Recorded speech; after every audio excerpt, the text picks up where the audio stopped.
Crash Bandicoot 4. It's about time.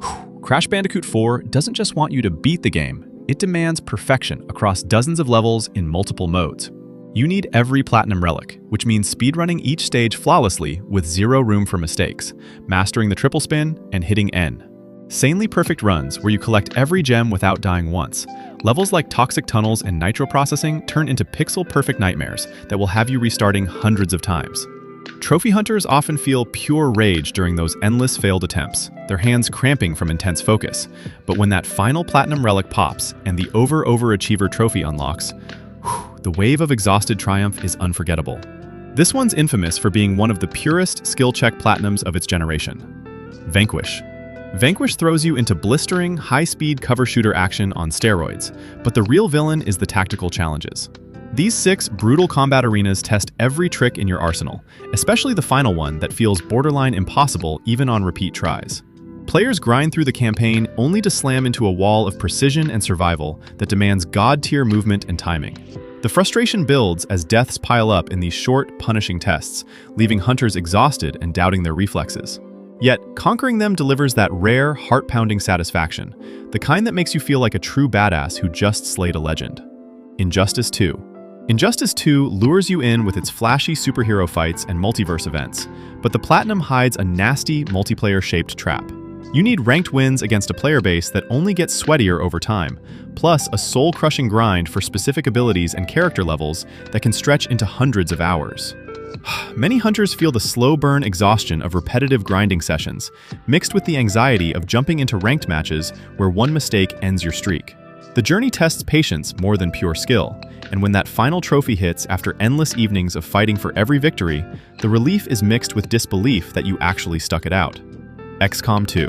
XCOM 2 turns strategy into psychological warfare with its commander difficulty Iron Man runs.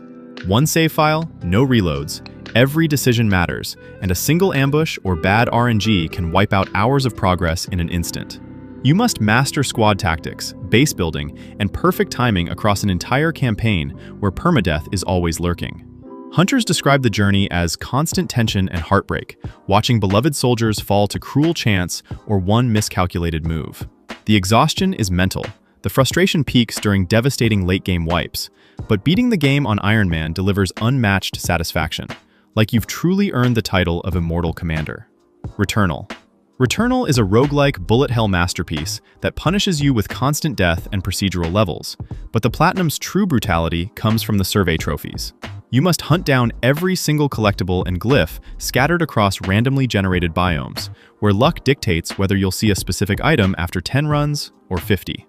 The cycle of thrilling runs turning into crushing failures creates a roller coaster of adrenaline and despair. Players often feel burned out chasing that last elusive spawn, questioning why they're still looping through Atropos. Yet unlocking the full survey completion brings an intense, hard-won high, proof you conquered both skill and pure chaos. Outlast 2.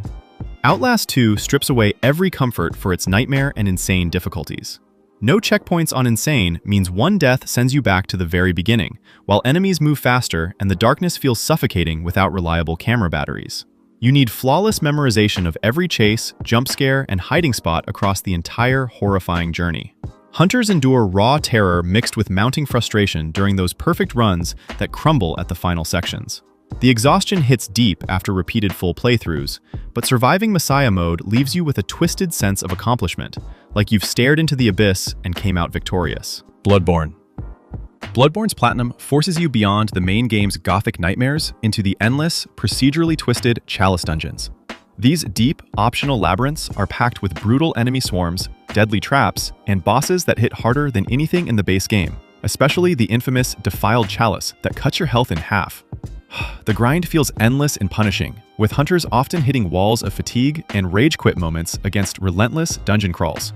Yet pushing through to Queen Yharnam and completing every requirement sparks that deep hunter's pride. You've mastered one of From Software's most unforgiving worlds. Star Ocean: The Last Hope. Star Ocean: The Last Hope buries its platinum under an absolute mountain of battle trophies and multi-playthrough grinds. You need hundreds of hours mastering every combat nuance across multiple difficulty levels, farming specific drops, damage numbers, and rare encounters while juggling different character routes.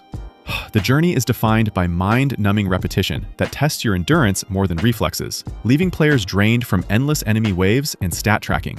Frustration peaks during the longest farming sessions, but finally hitting 100% battle trophies and closing out every requirement delivers quiet, deeply satisfying closure, a true testament to dedication. These platinums aren't just trophies, they're legendary trials that separate the casuals from the obsessed. So tell me in the comments, which one do you think is the absolute hardest?